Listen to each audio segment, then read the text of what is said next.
ಇವತ್ತು ನಾನು ನಿಮಗೆ ವಿಶೇಷದಲ್ಲಿ ವಿಶೇಷವಾದಂತಹ ವಿಡಿಯೋನ ತೆಗೆದುಕೊಂಡು ಬಂದಿದ್ದೇನೆ. ನೀವು ಅಲೋ ಮಾಡಿದ್ರೆ ಫಾರ್ಮ್ ಒಳಗೆ ಬರ್ಬೋದು ಮೇಡಮ್. ಕಾಲ್ ಡಿಪ್ ಮಾಡಿ. ಏನ್ ಸರ್ ಇದು? ಎಷ್ಟು ಎಕರೆದಲ್ಲಿ ಮಾಡ್ಕೊಂಡಿದ್ದೀರಾ? 2 ಎಕರೆ ಇದೆ. ಹಂದಿ ಸಾಕಾಣಿಕೆ ಯಾಕೆ ಮಾಡ್ಬೇಕು ಅನಿಸ್ತು? ಹಂದಿ ಅಂದ್ರೆ ಸ್ವಲ್ಪ ದೂರ ಇರ್ತಾರೆ ಜನ. ಹೌದು. ಈ ಕುರಿ ಆಡು ಅಂದ್ರೆ ಮನೆ ಎಲ್ಲರೂ ಮಾಡ್ಬೋದು. ಎಲ್ಲರಿಗೂ ಬೇಡ ಆಗಿದ್ದು ನಿಮಗೆ ಯಾಕೆ ಬೇಕಾಯ್ತು? ಅದರಲ್ಲಿ ಕಾಂಪಿಟೇಷನ್ ಇಲ್ಲ.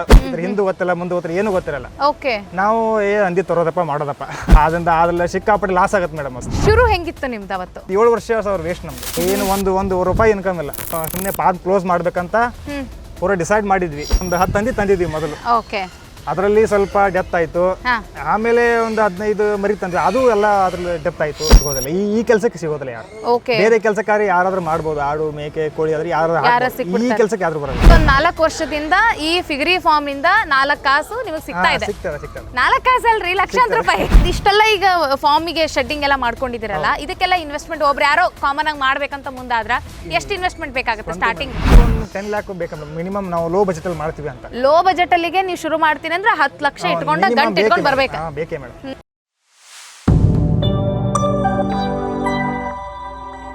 ನಮಸ್ಕಾರ ರೈತ ಬಾಂಧವರೇ, ಗುಡ್ ಮೈನ್ಸ್ ಯೂಟ್ಯೂಬ್ ಚಾನಲ್ಗೆ ಸ್ವಾಗತ. ನಾನು ಶ್ವೇತಾ ಕಲಖನಿ. ಇವತ್ತು ನಾನು ನಿಮಗೆ ವಿಶೇಷದಲ್ಲಿ ವಿಶೇಷವಾದಂತಹ ವಿಡಿಯೋನ ತೆಗೆದುಕೊಂಡು ಬಂದಿದ್ದೇನೆ. ನಾನೀಗ ಬಾಗಲಕೋಟೆ ಜಿಲ್ಲೆ ಮುಧೋಳ್ ತಾಲೂಕಿನ ಬೆಳಗಲಿ ಗ್ರಾಮದಲ್ಲಿದ್ದೀನಿ. ವಿಶೇಷ ಏನಂತ ಕೇಳಿದರೆ ಹಂದಿ ಸಾಕಾಣಿಕೆ. ಹಂದಿ ಸಾಕಾಣಿಕೆಗೆಲ್ಲೂ ಸಾಕಷ್ಟು ತಳಿಗಳಿವೆ. ಯಾವ ತಳಿಯನ್ನು ನಾವು ಮಾಡಿದ್ರೆ ಮಾರ್ಕೆಟ್ನಲ್ಲಿ ಒಳ್ಳೆ ಡಿಮ್ಯಾಂಡ್ ಇದೆ. ತಿಂಗಳಿಗೆ ಕುತ್ಕೊಂಡು ಆರಾಮಾಗಿ ಲಕ್ಷಾಂತರ ರೂಪಾಯಿ ಆದಾಯವನ್ನು ಗಳಿಸ್ಬೋದು. ಲಕ್ಷ ಗಳಿಸ್ಬೇಕು ಅಂತಂದರೆ ಇದರ ಹಿಂದೆ ಇರುವಂಥ ರಿಸ್ಕ್ ಎಷ್ಟು, ಯಾವ ರೀತಿಯಾಗಿ ಹಂದಿ ಸಾಕಾಣಿಕೆಯನ್ನು ಮಾಡಿದ್ರೆ ನಾವು ಸಕ್ಸಸ್ಸನ್ನು ಕಾಣಬಹುದು, ಇನ್ವೆಸ್ಟ್ಮೆಂಟ್ ಎಷ್ಟು ಬೇಕು, ಮತ್ತು ಯಾವ ರೀತಿಯಾಗಿ ಇಲ್ಲಿ ನಾವು ಶೆಡ್ಗಳ ನಿರ್ಮಾಣ ಮಾಡ್ಕೋಬೇಕು, ಮತ್ತು ಹಂದಿಗಳನ್ನು ಸಾಕುವಾಗ ಯಾವ ರೀತಿಯಾಗಿ ನೋಡ್ಕೊಳ್ಬೇಕು, ಎಲ್ಲದರ ಕುರಿತಾಗಿ ಈ ಒಂದು ವಿಡಿಯೋದಲ್ಲಿ ಮಾಹಿತಿ ಕೊಡುವ ಪ್ರಯತ್ನ ನಾವು ಮಾಡ್ತೀವಿ ಅಂತ ಹೇಳ್ತಾ ವಿಡಿಯೋನ ಅಂತಿದವರೆಗೂ ನೋಡಿ. ವಿಡಿಯೋ ಇಷ್ಟ ಆಗಿದ್ರೆ ಲೈಕ್, ಶೇರ್, ಕಾಮೆಂಟ್, ಸಬ್ಸ್ಕ್ರೈಬ್ ಮಾಡೋದನ್ನ ಮರಿಬೇಡಿ. ಬನ್ನಿ, ಹಾಗಿದ್ರೆ ತಡ ಮಾಡದೆ ಫಾರ್ಮ್ ಒಳಗೆ ಹೋಗೋಣ. ಬನ್ನಿ ಮೇಡಮ್. ನಮಸ್ತೆ ಸರ್. ನಮಸ್ತೆ. ನಮಸ್ಕಾರ ಮೇಡಮ್. ಹೇಗಿದ್ದೀರಾ ಸರ್? ಚೆನ್ನಾಗಿದೆ ಸರ್, ನೀವು ಹೇಗಿದ್ದೀರಾ? ನಾನು ಚೆನ್ನಾಗಿದ್ದೀನಿ. ನೀವು ಅಲೋ ಮಾಡಿದ್ರೆ ಫಾರ್ಮ್ ಒಳಗೆ ಬರ್ಬೋದು ಮೇಡಮ್. ಸ್ವಲ್ಪ ಎಲ್ಲ ಕಾಲ್ ಡಿಪ್ ಮಾಡಿ. ಏನ್ ಸರ್ ಇದು? ಇದು ಪೊಟ್ಯಾಷಿಯಂ ಪಾರ್ಮೆಂಟ್ ಅಂತ ಮೇಡಮ್. ಓಕೆ. ಇದರಲ್ಲಿ ಕಾಲಿರೋದ್ರಿಂದ ಒಂದು ಹೊರಗಡೆಯಿಂದ ನಾವು ಹೋಗಿ ಬಂದಿರ್ತೀವಲ್ಲ, ಇಲ್ಲಿ ಬೇರೆ ಫಾರ್ಮ್ಗಳಲ್ಲಿ, ರೋಡಲ್ಲಿ, ಅಲ್ಲಿ ಓಕೆ, ಕಾಲಲ್ಲಿ ಸ್ವಲ್ಪ ವೈರಸ್ ಅದು ಅಲ್ಲಿ ಇದಿರುತ್ತೆ. ಅದು ಒಳಗಡೆ ಫಾರ್ಮ್ಗೆ ಅಟ್ಯಾಚ್ ಆಗ್ಬಾರ್ದಂತ ನಾವು ಇದರಲ್ಲಿ ಸ್ವಲ್ಪ ಕಾಲದಿಂದ ವೈರಸ್ ಎಲ್ಲ ಇಲ್ಲಿ ಡೆತ್ ಆಗುತ್ತೆ. Okay okay. ಇದರಲ್ಲಿ ಕಾಲದ್ರಿಂದ ಸ್ವಲ್ಪ ಓಕೆ. ಏನ್ ಹಾಕಿದ್ದೀರಾ ಇದರಲ್ಲಿ? PPT ಪೌಡರ್ ಅಂತ ಪೊಟ್ಯಾಷಿಯಂ ಪಾರ್ಮೆಂಟ್ ಪೌಡರ್ ಬರುತ್ತೆ ಮೇಡಮ್. ಅದರಲ್ಲಿ ಅದನ್ನ ಇದ್ರ ನೀರಲ್ಲಿ ಹಾಕೋದ್ರಿಂದ ಯಾವುದೇ ವೈರಸ್ ಸೂಕ್ಷ್ಮ ಜೀವಿ ಸತ್ತೋಗುತ್ತೆ. ಅದು ಓಕೆ. ಏನೇ ವೈರಸ್ ಇದ್ರು ಅದೆಲ್ಲ ಸತ್ತೋಗುತ್ತೆ ಅದರಲ್ಲಿ. ಹೋಗ್ಬೇಕು ಅನ್ನೋ ಕಾರಣಕ್ಕೆ ಗಾಡಿ ಎಲ್ಲ ಎಲ್ಲಿ ಬಂದ್ರು ಎಲ್ಲ ಇದ್ರಲ್ಲಿ ಹಾದು ಹೋಗ್ಬೇಕು. ಅದು ಗಾಡಿ ಬಂದ್ರು ಗಾಡಿ ಅದಕ್ಕೆ ಮಾಡಿರೋದು ಮೇಡಮ್. ಈಗ ಒಂದ್ಸತಿ ಏನೋ ಇವಾಗ ಲೋಡ್ ಮಾಡ್ಬೇಕಾಗಿರುತ್ತೆ, ಎಲ್ಲ ಇದ್ರಲ್ಲಿ ಹಾದು ಹೋಗೋದು ಮೇಡಮ್. ಇದ್ರಲ್ಲೇ ಹಾದು ಹೊರಗಡೆಯಿಂದ ಗಾಡಿ ಬಂದಿರುತ್ತಲ್ಲ, ಅಷ್ಟೊಂದು ಕ್ಲೀನ್ ಮಾಡಿಕ್ ಆಗಲ್ಲ. ಅದು ಇದ್ರಲ್ಲಿ ಹಾದು ಹೋಗ್ಬಿಟ್ರೆ ಯಾವ್ದು ತೊಂದರೆ ಇರಲ್ಲ. ಓಕೆ. ಅದೆಲ್ಲ ಗಾಲಿ ಇದ್ರಲ್ಲಿ ಆಗೋದ್ರಿಂದ ಅದು ಗಾಲಿ ಎಲ್ಲ ಕ್ಲೀನ್ ಆಗಿಬಿಡ್ತಾರೆ. ನಡೀರಿ ಸರ್, ಹೋಗೋಣ. ಓಕೆ. ಇವಾಗ ಕಾಲಲ್ಲಿರೋ ವೈರಸ್ ಸರ್, ಕೈಗೇನು ಸ್ಯಾನಿಟೈಸರ್ ಇಲ್ವಾ? ಇದೆ ಮೇಡಮ್, ಕೈಗೂ ಇದೆ. Okay okay. ಸಿಕ್ಕವ್ರನ್ನೆಲ್ಲರನ್ನೂ ಒಳಗೆ ಬಿಡ್ತೀರಾ? ಇಲ್ಲ ಮೇಡಮ್, ಯಾರನ್ನೂ ಒಳಗಡೆ ಅಂತೂ ಯಾರನ್ನೂ ನಮ್ಮ ಬೀಗರನ್ನಾದ್ರು ನಮ್ಮ ಮನೆಯವ್ರನ್ನ ಯಾರನ್ನೂ ಒಳಗಡೆ ಬಿಡೋದಿಲ್ಲ. ನಾವು ಆಯ್ತು, ನಮ್ಮ ಲೇಬರ್ ಆಯ್ತು, ಮತ್ತೆ ಯಾರು ಇಲ್ಲ. ಓಕೆ. ಮತ್ತೆ ಯಾರು ಒಳಗಡೆ ಸೇರ್ಸೋದಿಲ್ಲ ಮೇಡಮ್, ಅಂದ್ರೆ ಸ್ವಲ್ಪ ರಿಸ್ಕ್ ಜಾಸ್ತಿ. Thank you so much sir, ನಮ್ಮನ್ನ ಅಲೋ ಮಾಡಿದ್ದಕ್ಕೆ. ಈಗ ನಮ್ಮನ್ನ ಅಲೋ ಮಾಡಿದ್ದಕ್ಕೆ ನೋಡಿ, ಕೋಟ್ಯಾಂತರ ಜನನ ಅಲೋ ಮಾಡ್ದಂಗೆ ನೀವು ಈಗ ವಿಡಿಯೋ ನೋಡ್ತಾ ಇರೋರ್ಗೆಲ್ಲರಿಗೂ ಕೂಡ ಈಗ ಅಲೋ ಮಾಡ್ದಂಗೆ ನೀವು. ಇದೇ ಫಾರ್ಮ್ ನಮ್ದು. ಓಕೆ. ಇದು DLG ಮರಿ ಮೇಡಮ್. DLG ಮರಿ. ಇದು ಗಂಡು ಮರಿ. ಇದು ಮರಿಗಳು ಆದ್ರೆ ತಾಯಿ ಹಂದಿ ಇದೆ. ಓಕೆ. ಅದು ತಾಯಿ ಹಂದಿ ಆಯ್ತು. ಇವು ಗಂಡು. ಇದು 2 ಹೆಣ್ಣು ಇರೋದು. ಒಳಗೆ ಹೋಗ್ಬೋದಾ ಸರ್? ಹೋಗ್ಬೋದು ಮೇಡಮ್, ಹೋಗ್ಬೋದು, ಏನು ತೊಂದರೆ.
ಸರ್ ಚೆನ್ನಾಗಿದೆ ಫಾರ್ಮು. ಹಾ ಮೇಡಮ್. ಆದ್ರೆ ದೊಡ್ಡ ಮಟ್ಟದಲ್ಲಿ ಮಾಡ್ಕೊಂಡಂಗಿದೆ ನೀವು. ಹೌದು ಮೇಡಮ್, ಹೆಚ್ಚು ಕಮ್ಮಿ ಒಂದು 10 ವರ್ಷ ಮೇಲೆ ಆಯ್ತು. 12 ವರ್ಷ ಮೇಲೆ ಆಯ್ತು ಹೆಚ್ಚು ಕಮ್ಮಿ. 12 ವರ್ಷದಿಂದ ಮಾಡ್ತಾ ಇರೋದು. ಹೌದು. ಓಕೆ ಸರ್, ಮೊದಲೇದಾಗಿ ನಿಮ್ಮ ಹೆಸರು ಹೇಳ್ಬಿಡಿ. ನಮ್ಮ ಹೆಸರು ಅರುಣ್ ಅಂತ. ಅರುಣ್. ಓಕೆ. ನಿಮ್ಮ ಹೆಸರು ಮೇಡಮ್? ನನ್ನ ಹೆಸರು ಬಂದ್ಬಿಟ್ಟು ಶ್ವೇತಾ ಅಂತ. ಗುಡ್ ಮೈನ್ಸ್ ಯೂಟ್ಯೂಬ್ ಚಾನಲ್ನಿಂದ ಬಂದಿದ್ದೀನಿ. ಓಕೆ ಸರ್, ಏನಂತಂದ್ರೆ ಎಷ್ಟು ಎಕರೆದಲ್ಲಿ ಮಾಡ್ಕೊಂಡಿದ್ದೀರಾ? ಇದು ಹೆಚ್ಚು ಕಮ್ಮಿ ಮನೆ, ಇದು ಅಲ್ಲಿ ಮೇವು ಇದೆ, ಹೆಚ್ಚು ಕಮ್ಮಿ ಒಂದು 2 ಎಕರೆ ಆಗ್ಬೋದು ಮೇಡಮ್ ಟೋಟಲ್ ಆಗಿ. ಇದು ತಿಪ್ಪೆ ಅದ ಇದೆ, ಇದರಲ್ಲಿ ವೇಸ್ಟೇಜ್ ಏನು ಬರುತ್ತಲ್ಲ ಹಾಕ್ಲಿಕ್ಕೆ ಜಾಗ ಇದೆ ಸ್ವಲ್ಪ ಮುಂದ್ಗಡೆ. ಹೆಚ್ಚು ಕಮ್ಮಿ ಸರೌಂಡಿಂಗ್ ಒಂದು 2 ಎಕರೆ ಇದೆ ಮೇಡಮ್. 2 ಎಕರೆದಾಗ ಮಾಡ್ಕೊಂಡಿದ್ದೀರಿ? 2 ಎಕರೆದಲ್ಲಿ. 2 ಎಕರೆದಾಗ ಫಿಗರಿ ಐತಿ. ಓಕೆ, ಮತ್ತೇನ್ ಮಾಡ್ಕೊಂಡಿದ್ದೀರಿ? ಇದು ಆಡು ಇದೆ ಮೇಡಮ್, ಮತ್ತೆ ಕುರಿ ಇದೆ. ಕುರಿ ಮೇಕೆ ಸಾಕಾಣಿಕೆ ಎರಡು ಇದೆ ಮೇಡಮ್. ಇದು ಮಾಡ್ಕೊಂಡು ಬೆಳೆಗಳು ಏನೇನಿದಾವ್ ಸರ್? ಬೆಳೆಗಳೇ ಕಬ್ಬು ಇದೆ ಮೇಡಮ್, ಜಾಸ್ತಿ ಮಾಡೋದು ಕಬ್ಬು. ನಾವು ಸ್ವಲ್ಪ ಕುರಿ ಮೇಕೆಗೆ ಸೈಲೇಜ್ ಅದು ಬೇಕಂತ ಗೋವಿನ ಜೋಳದ ಹಾಕಿರ್ತೀವಿ. ಮತ್ತೆ ರೇಷ್ಮೆ ಇದೆ, ನೇಪಿಯರ್ ಇದೆ, ಮತ್ತೆ ಒಣ ಹೋಟೆಲ್ ಸ್ಟಾಕ್ ತಂದು ಇಟ್ಕೋತೀವಿ ನಾವು ಸೀಸನ್ ಅಲ್ಲಿ. ಓಕೆ. ಹಂದಿ ಸಾಕಾಣಿಕೆ ಯಾಕೆ ಮಾಡ್ಬೇಕು ಅನಿಸ್ತು? ಹಂದಿ ಸಾಕಾಣಿಕೆ ಈಗ ಬೇರೆ ನೋಡಿದ್ರೆ ಮೇಡಮ್ ಎಲ್ಲರೂ ಮಾಡ್ತಾರೆ. ಹಂದಿ ಅಂದ್ರೆ ಸ್ವಲ್ಪ ದೂರ ಸೇರ್ತಾರೆ ಜನ. ಈ ಕುರಿ ಆಡು ಅಂದ್ರೆ ಮನೆ ಮನೆ ಎಲ್ಲರೂ ಮಾಡ್ಬೋದು. ಈ ಹಂದಿ ಎಲ್ಲರಿಗೂ ಮಾಡ್ಲಿಕ್ಕೆ ಆಗೋದಿಲ್ಲ. ಸ್ವಲ್ಪ ತೋಟದಲ್ಲಿ ಇರೋರು ಇಲ್ಲ ಹಳ್ಳಿ ಸಿಟಿ ಬೇಕಾಗತ್ತೆ ಮೇಡಮ್ ಸುತ್ತಮುತ್ತಲು. ಎಲ್ಲರಿಗೂ ಬ್ಯಾಡ ಆಗಿದ್ದು ನಿಮಗೆ ಯಾಕೆ ಬೇಕಾಯ್ತು? ಅಂದ್ರೆ ಇದರಲ್ಲಿ ಕಾಂಪಿಟೇಷನ್ ಇಲ್ಲ. ಅವಾಗ ನಾವು 10 ವರ್ಷದಿಂದ ಮಾಡುವಾಗ ಕಾಂಪಿಟೇಷನ್ ಇರ್ಲಿಲ್ಲ. ಅಂದ್ರೆ ಇದು ಸ್ವಲ್ಪ ತಿಳುವಳಿಕೆ ಬೇಕಿದ್ರೆ ಮಾಡೋಕ್ಕಿಂತ ಮುಂಚೆ. ಹೆಂಗಂದ್ರೆ ಈಗ ನಾವು ಬೇರೆ ಫಾರ್ಮಲ್ಲಿ ವಿಸಿಟ್ ಕೊಟ್ಟಾಗ ಅವ್ರು ಏನ್ ಹೇಳ್ತಾರೆ ಅಂದ್ರೆ ಒಂದ್ ಹಂದಿಯಿಂದ 10-12 ಮರಿ ಬರುತ್ತೆ. ಒಂದ್ ಹಂದಿ ಒಂದ್ ವರ್ಷಕ್ಕೆ ಒಂದ್ 2 ಸಲ ಆದ್ರೂ ಡೆಲಿವರಿ ಆಗುತ್ತೆ. ಹೆಚ್ಚು ಕಮ್ಮಿ ಒಂದ್ 20 ಮರಿ ಬರುತ್ತೆ. 20 ಮರಿಯಿಂದ ಒಂದ್ ಮರಿ ಒಂದ್ 10,000 ಹೋಗುತ್ತೆ ಪ್ಯಾಟ್ನಿಂಗ್. ಒಂದು ಕ್ವಿಂಟಲ್ ಅದು ಆದ್ರೆ ಹೆಚ್ಚು ಕಮ್ಮಿ ಒಂದು ಲೋ ಬಜೆಟ್ ಅಂದ್ರೆ 10,000 ಹೋದ್ರೆ ಒಂದು ಹೆಚ್ಚು ಕಮ್ಮಿ 2 ಲಕ್ಷ ಒಂದು ಹಂದಿಯಿಂದ ಒಂದು ವರ್ಷಕ್ಕೆ ಉತ್ಪಾದನೆ. ಅದ್ರ ಜಾಸ್ತಿ ಆಗತ್ತಲ್ಲ ಉತ್ಪಾದನೆ, ಒಂದು 10 ಮಾಡಿದ್ರೆ ಇನ್ಕಮ್ ಸೋರ್ಸ್ ಜಾಸ್ತಿ ಆಗತ್ತಲ್ಲ ಅಂತ ಹಿಂಗ್ ಹೇಳ್ತಾ ಇರ್ತಿಲ್ಲ, ತುಂಬಿಸ್ತಾರೆ. ನಾವು ಏನ್ ಮಾಡ್ತೀವಿ ಗೊತ್ತಾರಲ್ಲ, ಏನು ಇದ್ರ ಹಿಂದೆ ಗೊತ್ತಿಲ್ಲ ಮುಂದೆ ಗೊತ್ತಿಲ್ಲ, ಏನು ಗೊತ್ತಿರಲ್ಲ. ನಾವು ಹಂದಿ ತರೋದಪ್ಪ ಮಾಡೋದಪ್ಪ. ಅದರಿಂದ ಅದ್ರಲ್ಲಿ ಸಿಕ್ಕಾಪಟ್ಟೆ ಲಾಸ್ ಆಗತ್ತೆ ಮೇಡಮ್. ಅದು ಮೊದಲು ಟ್ರೈನಿಂಗ್ ಎಲ್ಲ ಮಾಡ್ಕೊಂಡು ಇದ್ರ ಬಗ್ಗೆ ಹೆಚ್ಚು ಕಮ್ಮಿ ತಿಳ್ಕೊಂಡು ಇದನ್ನೆಲ್ಲ ತಿಳ್ಕೊಂಡ್ಬಿಟ್ರೆ ಮಾಡ್ಲಿಕ್ಕೆ ಸಾಧ್ಯ. ಇಲ್ಲ ಅಂದ್ರೆ ಅಸಾಧ್ಯ ಮೇಡಮ್. ಇದು ಅಷ್ಟೇ ಆಗೋದಿಲ್ಲ. ಅಂದ್ರೆ ಲೇಬರ್ ಸಿಕ್ಕಾಪಟ್ಟೆ ಪ್ರಾಬ್ಲಮ್. ಇದು ಒಳ್ಳೆ ಆದಾಯ ಇದೆ ಅಂತ ಹೇಳಿ ಕೈ ಹಾಕಿದ್ರಿ ಈ ಬಿಸ್ನೆಸ್ ಗೆ? ಆದಾಯ ಇದೆ ಮೇಡಮ್, ಆದಾಯ ಇದ್ದಟ್ಟು ರಿಸ್ಕ್ ಜಾಸ್ತಿ. ಶುರು ಹೆಂಗಿತ್ತು ನಿಮ್ದು ಅವತ್ತು? ಶುರು ಏನು ಒಂದು 7 ವರ್ಷ ಅವ್ರ ವೇಸ್ಟ್ ನಮ್ದು. 7 ವರ್ಷ ಹೆಚ್ಚು ಕಮ್ಮಿ 7 ವರ್ಷ. ಏನು ಒಂದು ರೂಪಾಯಿ ಇನ್ಕಮ್ ಇಲ್ಲ ನಮ್ಗೆ. ಏನು ಇದ್ರ ಬಗ್ಗೆ ಮಾಹಿತಿನೂ ಇಲ್ಲ.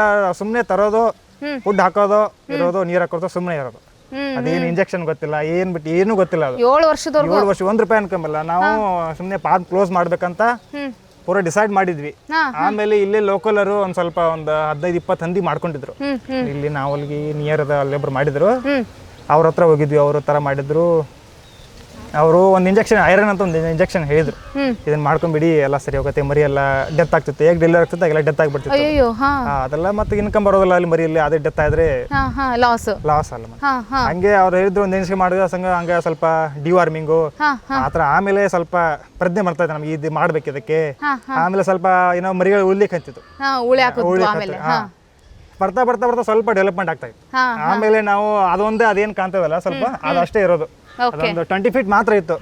ಆಮೇಲೆ ಸ್ವಲ್ಪ ಮುಂದ್ಗಡೆ ಮಾಡ್ತಾ ಮಾಡ್ತಾ ಈಗ 3 ವರ್ಷದಿಂದ ಈಗ ಭಾರಿ ಬೆಳವಣಿಗೆ ಮಾಡ್ಕೊಂಡಿದ್ದೀರಿ. 4 ವರ್ಷ ಆಯ್ತು ಹೆಚ್ಚು ಕಮ್ಮಿ. 4 ವರ್ಷದಿಂದ ಮಾಡ್ಕೊಂಡಿದ್ದೀರಿ. ಈಗ ನೀವು ಶುರುವಲ್ಲಿ ಮಾಡಿದ್ರಲ್ಲ ಫಸ್ಟ್ ಟೈಮ್, ಟ್ರೈನಿಂಗ್ ಏನು ತಗೊಂಡಿರಲಿಲ್ಲ? ಏನು ಇಲ್ಲ, ಸುಮ್ಮನೆ ಅಲ್ಲಿ ನಾವು ಚಿಕ್ಕಮಂಗ್ಳೂರಲ್ಲಿ ನಮ್ಮ ಫಾದರ್ ಅವರು ಮೇಕೆ ಫಾರ್ಮ್ ಮಾಡ್ಲಿಕ್ಕೆ ಮೇಕೆ ನೋಡ್ಲಿಕ್ಕೆ ಹೋಗಿದ್ರು. ಅಲ್ಲಿ ಆ ಕಡೆ ಎಲ್ಲ ಹಾಸನ ಅಲ್ಲೆಲ್ಲ ಸಿಕ್ಕಾಪಟ್ಟೆ ಪಿಗ್ರಿ ಫಾರ್ಮ್ ಜಾಸ್ತಿ ಇರೋದು. ಅಲ್ಲೆಲ್ಲ ನೋಡ್ಕೊಂಡ್ಬಿಟ್ಟು ಮೇಕೆ ಏನ್ ಮಾಡ್ತೀರಾ, ಅದಕ್ಕಿಂತ ಜಾಸ್ತಿ ಲಾಭ ಇದೆ ಇದರಲ್ಲಿ, ಇದನ್ನೇ ತಗೊಳ್ಳಿ ಹಂಗಿಂಗ್ ಅಂತ ಹೇಳ್ಬಿಟ್ಟು ಆಯ್ತು. ಅದು ಅವ್ರು ಹೇಳ್ದಲ್ಲ, 1 ಮರಿ 10 ಮರಿ ಕೊಡ್ತೆ 20 ಮರಿ ಲಕ್ಷ ಆಗತ್ತಂತ. ಆದ್ರೆ ಇವರೆಲ್ಲ ತುಂಬಾ ಖುಷಿಯಾಗಿ ಬಂದು ಪಿಗ್ರಿ ಫಾರ್ಮ್ ಮಾಡಿಬಿಟ್ಟು ನಾವು ಅಲ್ಲಿಂದ ಬೆಂಗಳೂರಲ್ಲಿ ಒಂದು ಸ್ವಲ್ಪ ಟ್ರಾನ್ಸ್ಪೋರ್ಟ್ ತೊಗೊಂಬಂದ್ಬಿಟ್ಟು ಹಂದಿಗಳನ್ನ ತಂದು ಇಲ್ಲಿ ನಾವು ಒಂದು 10 ಹಂದಿ ತಂದಿದ್ವಿ ಮೊದಲು. ಅದರಲ್ಲಿ ಸ್ವಲ್ಪ ಡೆತ್ ಆಯ್ತು. ಆಮೇಲೆ ಒಂದು 15 ಮರಿ ತಂದ್ವಿ, ಅದು ಎಲ್ಲ ಅದ್ರಲ್ಲಿ ಡೆತ್ ಆಯ್ತು. ಈಗ ಲಾಸ್ ಆಯ್ತು. ಹಂಗೆ ಎಷ್ಟು ಹಂದಿಯಿಂದ 10 ಹಂದಿಯಿಂದ ಶುರುವಾಗಿತ್ತು? 10 ಹಂದಿ ಶುರು ಆಯ್ತು ಮೇಡಮ್. 10 ಹಂದಿಯಿಂದ ಶುರು ಮಾಡಿದ್ರಿ. ತರಬೇತಿ ಏನಿಲ್ಲ? ಏನು ಇಲ್ಲ. ತರಬೇತಿ ಏನಿಲ್ಲ. ಇನ್ವೆಸ್ಟ್ಮೆಂಟ್ ಎಷ್ಟಿತ್ತು ನಿಮ್ದು? ಅವಾಗ ಒಂದು 10-15 ಸಾವಿರ ಒಂದೊಂದು ಹೇಳಿದ್ರಿ ಮೇಡಮ್ ನಮಗೆ. 15 ಸಾವಿರಕ್ಕೆ ಒಂದು ಹಂದಿ ಮರಿ ತಂದ್ರೆ ದೊಡ್ಡವ ತಂದಿದ್ರು. ಒಂದು ಮೀಡಿಯಂ ಸೈಜ್ ಒಂದು 40 kg 35 kg ಕಟ್ಟಿದ್ರು. ಓಕೆ. ಅವನ್ನ ನಾವು ಬಂದು ಹೇಗೆ ಪಾಲನೆ ಮಾಡ್ಬೇಕಂತ ನಮ್ಗೆ ಗೊತ್ತಿರ್ಲಿಲ್ಲ. ಹೀಗಾಗಿ ಸ್ವಲ್ಪ ಲಾಸ್ ಆಯ್ತು ಅವಾಗ. ಅದಾದ್ಮೇಲೆ ಮತ್ತೆ ಒಂದು 15 ತಂದಿದ್ವಿ. ಅವು ತಂದಿದ್ರಲ್ಲ 10 ಅವೆಲ್ಲ ಸತ್ತೋಗ್ಬಿಟ್ವಾ? 10 ಸತ್ತಿಲ್ಲ, ಅದ್ರಲ್ಲಿ ಒಂದು 4-5 ಡ್ಯಾಮೇಜ್ ಆಯ್ತು. ಮತ್ತೆ ಇನ್ನೊಂದು 2-3 ಸಂಬಂಧ ಒಂದು ಲೇಬರ್ ಇಡ್ಬೇಕು, ಗಾಡಿ ಡೀಸೆಲ್ ಫುಡ್ ತರಬೇಕು ಮಾಡ್ಬೇಕಂತ ಮತ್ತೆ ಒಂದು 15 ಬೇರೆ ತಂದ್ವಿ. ಅದರಲ್ಲಿ ನಾವು ಮನೆ ಇಲ್ಲಿ ನಮ್ದು ಊರಲ್ಲಿತ್ತು ಮನೆ, ಅಲ್ಲೊಂದು ತೋಟ ಇದೆ, ಅಲ್ಲಿ ಬೇರೆಯವ್ರಿಗೆ ಕೊಟ್ಟಿದ್ವಿ. ಇವಾಗ ಮೊದಲು ಮನೆ ಅಲ್ಲಿತ್ತು ಫಾರ್ಮ್ ಮಿಲ್ ಇತ್ತು, ಹೀಗಾಗಿ ನಾವು ಇಲ್ಲಿ ಬರ್ತಾ ಇರ್ಲಿಲ್ಲ, ಲೇಬರ್ ಮಿಲ್ ಅಷ್ಟೇ ಇರ್ತಿತ್ತು. ಓಕೆ ಅವರು ಏನ್ ಮಾಡ್ತಾರೆ ಅದೇ ಕರಿ ಇಲ್ಲಿ. ಓಕೆ ಹೀಗಾಗಿ ಸ್ವಲ್ಪ ಲಾಸ್ ಒಳಗೆ ಬಂತು. ಈಗ ಇಲ್ಲಿ ಬಂದು ಒಂದು 5-6 ವರ್ಷ ಆಯ್ತು. ಈಗ ಇಲ್ಲೇ ಮನಿ ಮಾಡ್ಕೊಂಡ್ಬಿಟ್ರಿ? ಇಲ್ಲೇ ಮನಿ ಮಾಡ್ಕೊಂಡ್ಬಿಟ್ವಿ. ಚಲೋ ಆತ್ ನೋಡ್ರಿ. ಅಂದ್ರೆ ಈ ಹೊಲ ಎಲ್ಲ ಕಣ್ ಮುಂದೆ ಇರುತ್ತೆ. ಹಾ, ಎಲ್ಲ ಕಣ್ ಮುಂದೆ ಇರುತ್ತೆ. ಲೇಬರ್ ಮೇಲೆ ಆದ್ರೆ ಅವ್ರು ಹೆಂಗ್ ಹೇಳ್ತಾರೆ ಹಂಗೆ ಕೇಳ್ಬೇಕಾಗತ್ತೆ, ಏನು ಅಷ್ಟೊಂದು ಕ್ಲಿಯರ್ ಆಗಿ ಗೊತ್ತಾಗಲ್ಲ. ಹಂಗೆ ಇಲ್ಲೇ ಮನೆ ಮಾಡ್ಬಿಟ್ಟು ಈಗ ಸ್ವಲ್ಪ ಈಗ ಒಂದ್ 4 ವರ್ಷದಿಂದ ಈ ಫಿಗರಿ ಫಾರ್ಮ್ ಇಂದ 4 ಕಾಸು ನಿಮಗೆ ಸಿಗ್ತಾ ಇದೆ. ಸಿಗ್ತದೆ 4 ಕಾಸು ಅಲ್ರಿ, ಲಕ್ಷಾಂತರ ರೂಪಾಯಿ ಸಿಗ್ತಾ ಇದೆ ಮೇಡಮ್. ಓಕೆ ಸರ್, ಈಗ ಎಷ್ಟು ಹಂದಿಗಳು ನಿಮ್ಮ ಫಾರ್ಮ್ ನಲ್ಲಿ ಇದಾವೆ? ಹೆಚ್ಚು ಕಮ್ಮಿ ಈಗ ಒಂದು 150 ಇದೆ ಮೇಡಮ್. 200 ಇತ್ತು, ಮೊನ್ನೆ ಒಂದು ಸ್ವಲ್ಪ ಸೇಲ್ ಆಯ್ತು. ಬ್ರೀಡಿಂಗ್ ಪರ್ಪೋಸ್ಗೆ ತಗೊಂಡ್ ಹೋದ್ರು. 10ರಿಂದ ಶುರು ಮಾಡಿದ್ರು, ಇವತ್ತು 100, 150, 200 ವರೆಗೂ ನಿಮ್ಮ 1000 ಇತ್ತು ಮೇಡಮ್. ಒಂದು ವರ್ಷದಿಂದ 1000 ಇತ್ತು. ಒಂದು ವರ್ಷದಿಂದ 1000 ಆಯ್ತು. 1000 ಇತ್ತು ಮೇಡಮ್. ಈಗ ಸ್ವಲ್ಪ ನಾವೇ ತೆಗೆದ್ಬಿಟ್ಟು ಸ್ವಲ್ಪ ರಿಸ್ಕ್ ಜಾಸ್ತಿ ಇದ್ರಲ್ಲಿ, ಹೀಗಾಗಿ ನಾವೇ ಸ್ವಲ್ಪ ಕಡಿಮೆ ಮಾಡಿ 10ರಿಂದ ಶುರು ಮಾಡಿ 1000 ವರೆಗೂ ದಾಟಿರಿ ಮೇಡಮ್. 1000 ಮಿನಿಮಮ್ 1000 ಇತ್ತು ಮೇಡಮ್. ಮಿನಿಮಮ್ 1000 ಇದೆ ಮೇಲೆ ಇತ್ತು. ನಾವು ಸ್ವಲ್ಪ ಕಡಿಮೆ ಮಾಡಿ 1 ವರ್ಷ ಆಯ್ತು ಇವಾಗ ಕಡಿಮೆ ಮಾಡಿ. ಈಗ ಇಷ್ಟೆಲ್ಲ ಈಗ ಫಾರ್ಮಿಗೆ ಶೆಡ್ಡಿಂಗ್ ಎಲ್ಲ ಮಾಡ್ಕೊಂಡಿದ್ದೀರಲ್ಲ, ಇದಕ್ಕೆಲ್ಲ ಇನ್ವೆಸ್ಟ್ಮೆಂಟ್ ಒಬ್ರು ಯಾರೋ ಕಾಮನ್ ಆಗಿ ಮಾಡ್ಬೇಕಂತ ಮುಂದಾದ್ರ ಎಷ್ಟು ಇನ್ವೆಸ್ಟ್ಮೆಂಟ್ ಬೇಕಾಗುತ್ತೆ ಸ್ಟಾರ್ಟಿಂಗ್? ಸ್ಟಾರ್ಟಿಂಗ್ ಒಂದು 10 ಲ್ಯಾಕ್ ಬೇಕು ಮೇಡಮ್ ಮಿನಿಮಮ್. ನಾವು ಲೋ ಬಜೆಟ್ ಅಲ್ಲಿ ಮಾಡ್ತೀವಿ ಅಂತ. ಲೋ ಬಜೆಟ್ ಅಲ್ಲಿಗೆ ನೀವು ಶುರು ಮಾಡ್ತೀನಿ ಅಂದ್ರೆ 10 ಲಕ್ಷ ಇಟ್ಕೊಂಡು ಗಂಟೆ ಇಟ್ಕೊಂಡು ಬರ್ಬೇಕು. ಬೇಕೇ ಮೇಡಮ್. ಲೇಬರ್ ಬೇಕು, ಅವ್ರಿಗೆಲ್ಲ ಅಡ್ವಾನ್ಸ್ ಕೊಟ್ಟರೆ ಮಾತ್ರ ಬರೋರು ಅಲ್ಲಿ ಬರೋರು, ಇಲ್ಲ ಅಂದ್ರೆ ಸಿಗೋದಿಲ್ಲ. ಈ ಕೆಲಸಕ್ಕೆ ಸಿಗೋದಿಲ್ಲ ಯಾರು. ಓಕೆ, ಬೇರೆ ಕೆಲಸಕ್ಕಾದ್ರೆ ಯಾರಾದ್ರೂ ಮಾಡ್ಬೋದು, ಆಡು ಮೇಕೆ ಕೋಳಿ ಆದ್ರೆ ಯಾರು. ಈ ಕೆಲಸಕ್ಕೆ ಯಾರು ಬರಲ್ಲ, ಸ್ಮೆಲ್ ಬರುತ್ತೆ. ಅಡ್ವಾನ್ಸ್ ಮಾಡೇ ಕರ್ಕೊಂಡ್ ಬರ್ಬೇಕು. ಹಾಗೆ ಆದ್ರೆ ಎಲ್ಲ ಲೇಬರ್ ಅಡ್ವಾನ್ಸ್ ಇರೋದೇ ಮೇಡಮ್. ಬೇರೆಯವ್ರನ್ನ ಕರ್ಕೊಂಡ್ಬಂದು ಅವ್ರು ಹೆಂಗಿರುತ್ತೆ ಏನೋ ಗೊತ್ತಿರಲ್ಲ. ಅದಕ್ಕೆ ನಾವು ಇಲ್ಲೇ ಫ್ಯಾಮಿಲಿನ ಇಟ್ಕೊಂಡಿದ್ದೀವಿ. ಓಕೆ ಸರ್, ಇವಾಗ ಸದ್ಯಕ್ಕೆ 200 ಹಂದಿಗಳಿದಾವೆ ನಿಮ್ಮ ಇದರಲ್ಲಿ. ಹೆಂಗೆ ಸರ್ ಇದ್ರದ್ದು ಜೀವನ ಕ್ರಿಯೆ ಹೆಂಗಿರುತ್ತೆ?